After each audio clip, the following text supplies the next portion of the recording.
Hello दोस्तों, नमस्कार। Again स्वागत है आपका चाणक्य ग्रुप ऑफ इकोनॉमिक्स में। दोस्तों, आज के इस वीडियो लेक्चर में हम डिस्कस करेंगे तैयारी जेआरएफ की लेक्चर 5 और आज का मेन टॉपिक है 25 expected MCQs of growth and development. और आज के इस वीडियो में हम डिस्कस करेंगे पार्ट 1 और इसमें हम लोग जो क्वेश्चन डिस्कस करेंगे वो करेंगे इजी टू मॉडरेट। और जो नेक्स्ट वीडियो होगा उसमें हम डिस्कस करेंगे पार्ट 2।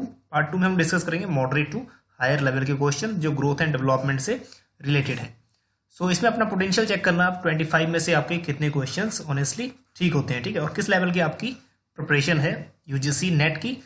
और उसके साथ साथ अगर आप पीजीटी इकोनॉमिक्स की तैयारी कर रहे हो तब भी ये आपके लिए हेल्पफुल रहेगा। चलिए, सो जो एक न्यू बैच है उसकी अनाउंसमेंट हमने की थी अभी रिसेंटली। तो 1 मंथ फुल कोर्स है ये। जो बच्चे रह गए थे मई 2021 का, जिन्होंने ज्वाइन नहीं किया था बैच, कुछ बच्चे थे पेंडिंग, तो वो बच्चे अभी ज्वाइन कर सकते हैं। अगर कोई न्यू स्टूडेंट्स हैं ज्वाइन करना चाहते हैं तो मोस्ट वेलकम है, अभी आप ज्वाइन कर सकते हो, ठीक है। डिटेल्ड कोर्स मिलेगा आपको, वीडियोस लिंक पीडीएफ्स वगैरह मिलेंगे और एमसीक्यूज प्रैक्टिस के लिए मिलते हैं, 2 फ्री मॉक टेस्ट है और ग्रुप डिस्कशन है। और आप व्हाट्सएप या फिर कॉल इस नंबर पे कर सकते हैं। चलिए, तो सबसे पहले क्वेश्चन है क्वेश्चन नंबर 1 और सबसे इजी लेवल का क्वेश्चन है, इजी टू मॉडरेट हम लोग डिस्कस करेंगे। So according to physical quality of life index means PQLI, सबसे पहले तो ये क्वेश्चन आंसर देंगे कि PQLI concept given by whom, किसने दिया था। कंबाइंस 3 इंडिकेटर्स, ठीक है, 3 इंडिकेटर्स से कौन कौन से हैं। So infant mortality rate, life expectancy and adult literacy, crime rate, clean environment and quality of housing, air pollution rate, water pollution rate and sanitation and health education and environment, ठीक है। इसमें से कौन सा आंसर करेक्ट है ये फटाफट comment करेंगे। सो हम चलते हैं उसके बाद राइट आंसर की तरफ। तो जो राइट आंसर है इसका दैट मीन्स फर्स्ट, ठीक है, इन्फेंट मोर्टेलिटी रेट। इसमें आप एक शॉर्टकट भी यूज कर सकते हो, आई दैट इज LIL, ठीक है, मतलब लाइफ एक्सपेक्टेंसी, उसके बाद इन्फेंट मोर्टेलिटी और उसके बाद लिटरेसी रेट, ठीक है। 3 चीजें इंक्लूड होती हैं PQLI में। चलिए next one, arrange the following would show the correct sequence of demographic transition as typically associated with economic development। demographic transition से काफी बार क्वेश्चन आता है, first phase, second phase, third phase, इस टाइप के क्वेश्चंस भी इसमें आते हैं, ठीक है। So be prepared for that kind of questions. तो इसमें से क्या है, सीक्वेंस हमें बताना है कौन सा सीक्वेंस करेक्ट है। लो birth rate, low death rate, high birth rate, low death rate and high birth rate, high death rate. तो इसमें से सीक्वेंस जो है प्रॉपर वो बताना है हमें, ठीक है। तो चलिए हम लोग करेक्ट आंसर की तरफ बढ़ते हैं। अगर आपको आंसर अभी माइंड में स्ट्राइक कर गया तो कमेंट में जरूर पोस्ट कर देना, ठीक है। तो सबसे पहला वाला जो है high birth rate, high death rate, ठीक है, थर्ड वन। उसके बाद जो नेक्स्ट है that is high birth rate with low death rate, ठीक।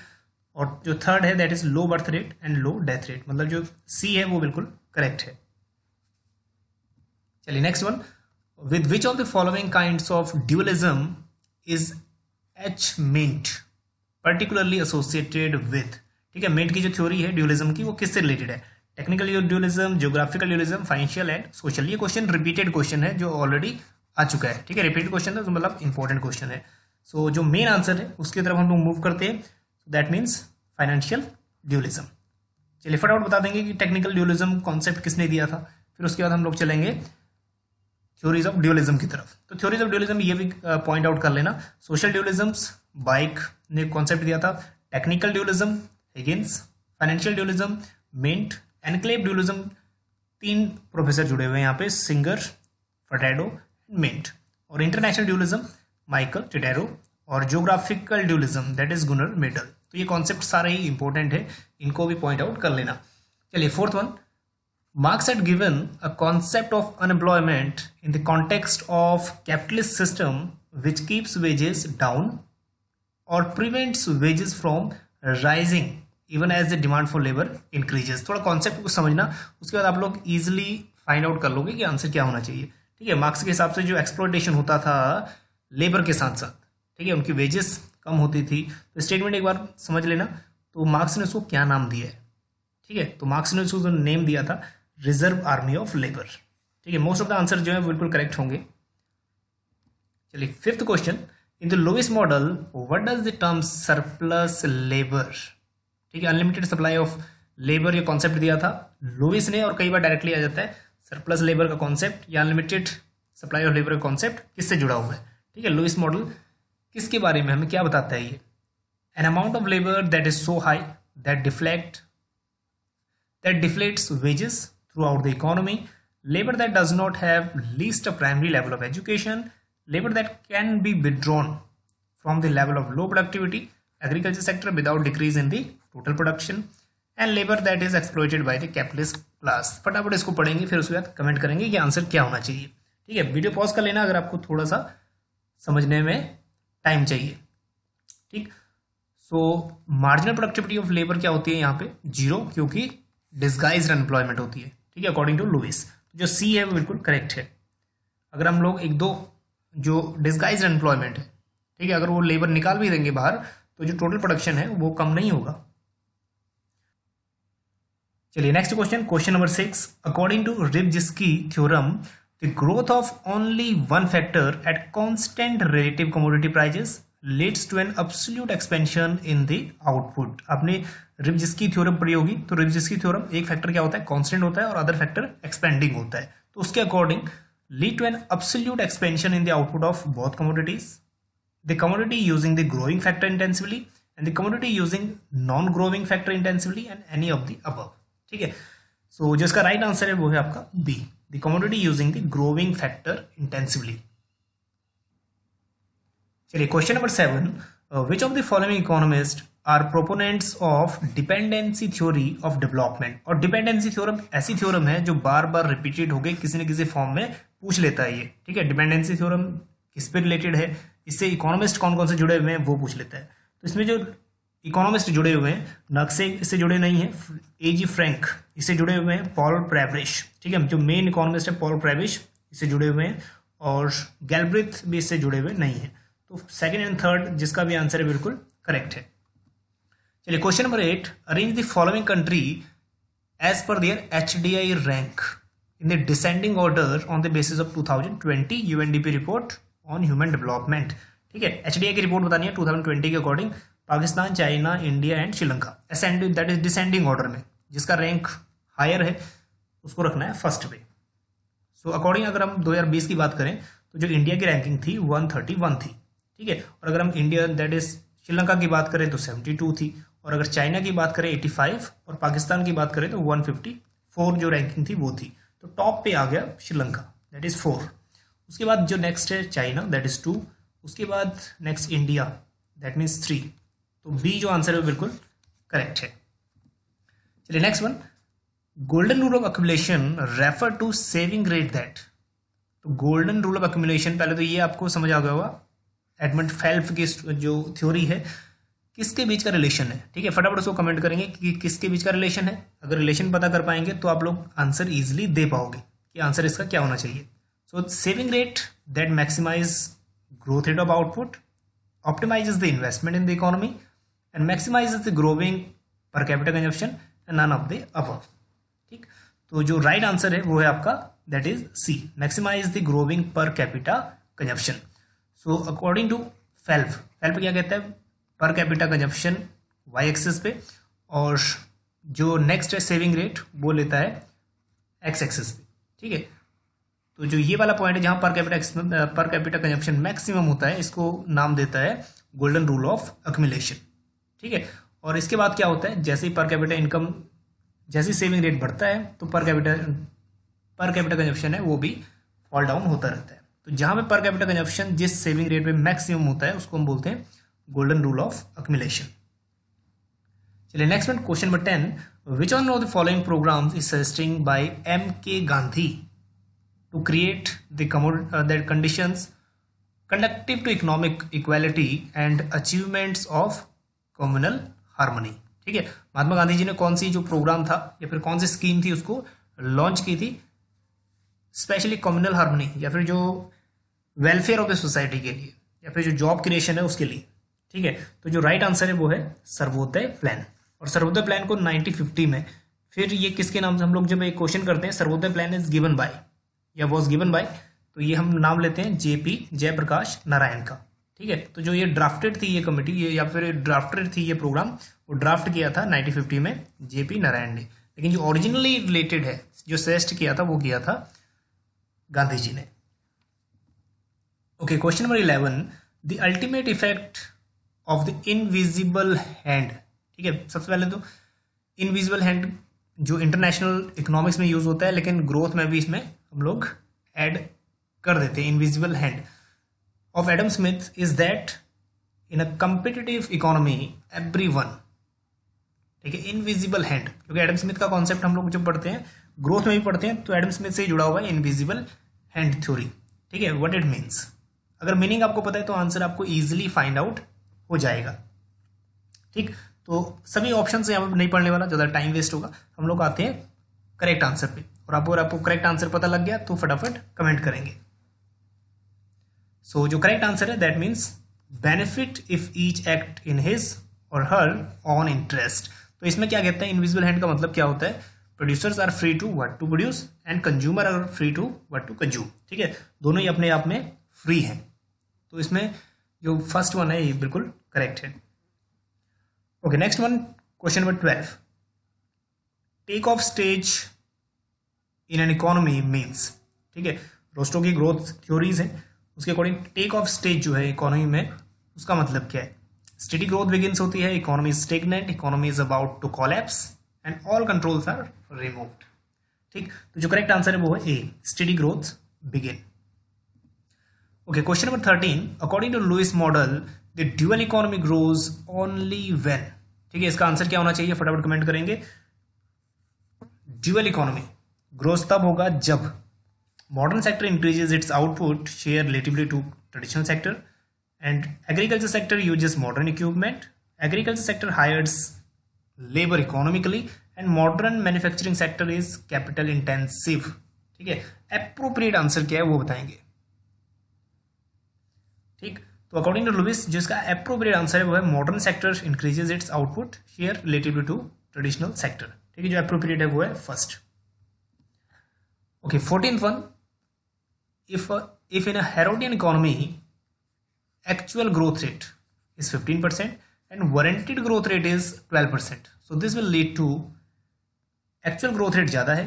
अगर हम डायग्रामेटिकली समझें इसको तो एक्चुअल ग्रोथ रेट ज़्यादा है और वारंटेड ग्रोथ रेट कम है। ठीक है, वारंटेड ग्रोथ रेट हम बोलते हैं, इसको हम बोलते हैं full capacity growth rate, warranted growth rate, लेकिन फुल कैपेसिटी ग्रोथ रेट से ज़्यादा है एक्चुअल ग्रोथ रेट। ठीक है, जितना पोटेंशियल उससे ज़्यादा है एक्चुअल ग्रोथ रेट। तो एक्चुअल ग्रोथ रेट हमें बताता है ग्रोथ ऑफ इनकम। ठीक है, ग्रोथ ऑफ इनकम हमें शो करता है, तो इनकम की ग्रोथ अगर ज़्यादा हो रही है तो स्पेशली यहाँ पे क्या आएगा, इन्फ्लेशन। ठीक है, आउटपुट इतना ग्रो नहीं कर रहा है जितना इनकम ग्रो कर रही है, so that means inflation. Okay, question number 15, again it is very easy question, match the list 1 with list 2. So Gunnar Myrdal, Ruchir Sharma, Jagdish Bhagwati and Joseph Schumpeter. फटाफट इसको मैच करेंगे फिर हम लोग चलते हैं फॉरवर्ड। ओके, तो गुनर मेडल की जो थ्योरी है दैट इज एशियन ड्रामा, ये कई बार डायरेक्टली क्वेश्चन पूछा जा चुका है, डिफरेंट एग्जाम्स में ये क्वेश्चन रिपीट होता है। ठीक है, नेक्स्ट रुचिर शर्मा जो थ्योरी है that is in a defence of globalisation, Jagdish Bhagwati the rise and fall of nations, and Schumpeter की इनोवेशन थ्योरी हमें पता ही है। ठीक है, कैपिटलिज्म, सोशलिज्म एंड डेमोक्रेसी। ठीक, तो जो आंसर है यहाँ पे दैट मीन्स 4, फिर उसके बाद सेकेंड, फोर्थ, सेकेंड, तो सी जो थर्ड वन है करेक्ट है। Okay, next question number 16, the Harrod Domar growth model suggest that the growth is. ठीक है, एचडी मॉडल के अकॉर्डिंग ग्रोथ क्या है, फटाफट इसको थोड़ा रीड आउट करेंगे, फिर उसके बाद जो डायरेक्ट आंसर है उस पर हम लोग मूव करेंगे। ठीक है, सो हेरोडोमर के अकॉर्डिंग जो ग्रोथ रेट है, ग्रोथ इज डायरेक्टली रिलेट करता है सेविंग रेट से एंड इनवर्सली रिलेट करता है कैपिटल आउटपुट रेशियो से। सो ए जो ऑप्शन है वो बिल्कुल करेक्ट है, और ये रिपीटेड क्वेश्चन है, लास्ट ईयर में आ चुका है। Okay, question number 17, a period of rapid population growth. ठीक है, थोड़ा स्टेटमेंट ध्यान से समझना, rapid population growth between a pre industrial stable population characterised by high birth and death rates and later modern stable population marked by low fertility and mortality is. ठीक है, ये question repeat भी हो चुका है। ठीक है, इस टाइप का क्वेश्चन रिपीट भी हो चुका है, इसको हम क्या बोलेंगे, डेमोग्राफिक ट्रांजिशन, पॉपुलेशन मैच्योरिटी और डीमोबिलाइजिंग पॉपुलेशन, या फिर बर्थ डेथ ट्रांसफॉर्मेशन। काफी इजी क्वेश्चन है, तो इसको हम बोलते हैं इस टाइप के ट्रेंड्स को डेमोग्राफिक ट्रांजिशन। ठीक है, एक करेक्ट है। Okay, question number 18, the total fertility rate is, जो टोटल फर्टिलिटी रेट है वो क्या है? ठीक है, एक बार इसको रीड आउट करेंगे तो फटाफट बताएंगे कि ये क्या चीज है। टोटल फर्टिलिटी रेट काफी इजी है। टोटल फर्टिलिटी रेट हम लोग मानते हैं average children born by a female. ठीक है, तो जो राइट आंसर है उसकी तरफ हम लोग चलते हैं, और जो राइट आंसर है that is the number of children born to average women during her reproductive age. ठीक है, सो दैट मीन्स जो सेकंड वन है करेक्ट है। और अभी बताएंगे कमेंट करके कि जो TFR है, टोटल फर्टिलिटी रेट है, इंडिया में कितना है। ठीक है, TFR इंडिया में अभी कितना है। ठीक, तो अभी अप्रोक्सीमेटली 2.21 जो है TFR है। ठीक है, अभी अगर चेंजेस हुआ है तो फटाफट कमेंट करना कि अभी क्या हुआ है। चलिए next one, if inventory unemployment, disguised unemployment, friction unemployment and structural unemployment then full employment is consist with.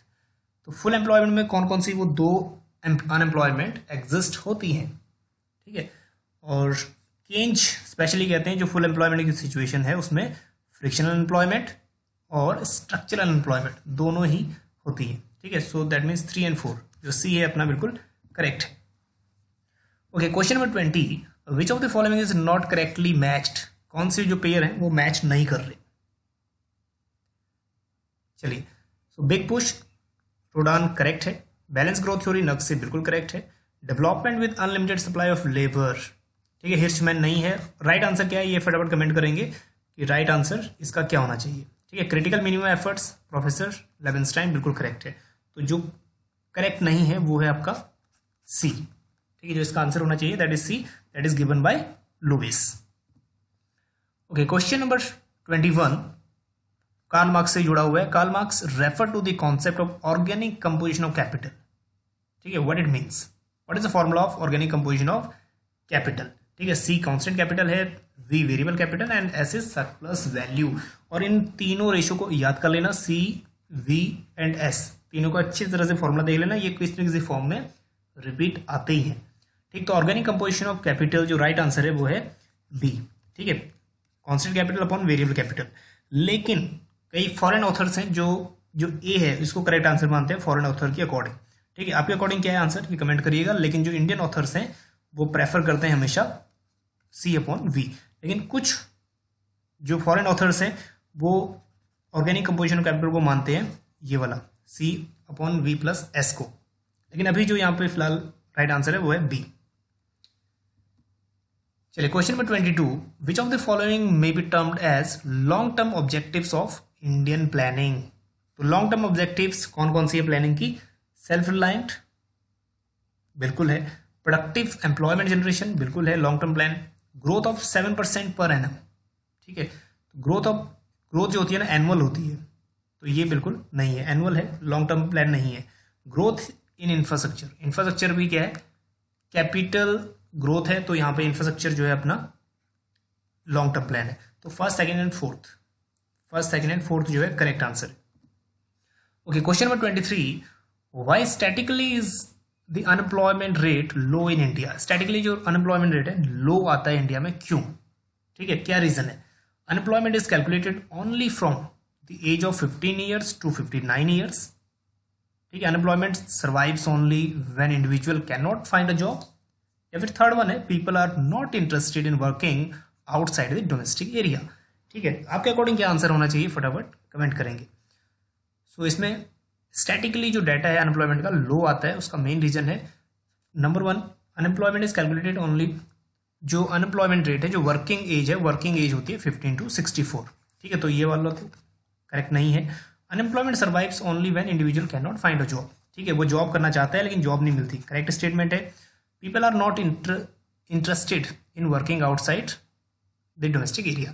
अब ऐसा भी नहीं है कि लोग बाहर काम करना नहीं चाहते हैं वो बाहर काम करना। ठीक है, ये भी स्टेटमेंट गलत है। ठीक है, जो सेकंड वन है ओनली वो करेक्ट है। Okay, question number 24, for new classical theorist economic under development is the product of which of the following. Under development में the product which of the following में occur. So that means inappropriate economic policies and too much state intervention in the economy. एक जो main कारण है क्या, state intervention ज़्यादा है। Number 1, barriers against free trade, free trade against barriers है according to new classical theories, low price for raw materials, या फिर A and B are correct. ठीक है, ये भी काफी इजी क्वेश्चन है, तो जो ए एंड बी है ये बिल्कुल करेक्ट है, सो दैट मीन्स डी। चलिए next one is question number 25। Colin Clark has argued that for the most countries of the world the safe upper limit of taxation is, upper limit of taxation Colin Clark के according कितना होना चाहिए? ठीक है, तो upper limit of जो taxation होना चाहिए that would be 25% of the national income. ठीक है, तो आप लोग देखिए कि आपके 25 में से कितने क्वेश्चंस ठीक होते हैं और कितने क्वेश्चन मतलब आपके ठीक हुए एक्चुअली। ठीक है, वो कमेंट में जरूर पोस्ट करना। और जो मॉक टेस्ट सीरीज है, मॉक टेस्ट सीरीज हम लोग अभी जो न्यू मॉक टेस्ट सीरीज है उसको हम लोग बहुत जल्द शुरू कर देंगे। ठीक है, चलिए नेक्स्ट वीडियो में हम लोग डिस्कस करेंगे पार्ट 2, और इसमें हम लोग डिस्कस करेंगे लेवल थोड़ा सा मॉडरेट टू हाई लेवल तक कोशिश करेंगे। चलिए मिलते हैं आपको नेक्स्ट वीडियो में, बने रहिए चाणक्य ग्रुप ऑफ इकोनॉमिक्स के साथ। Thank you.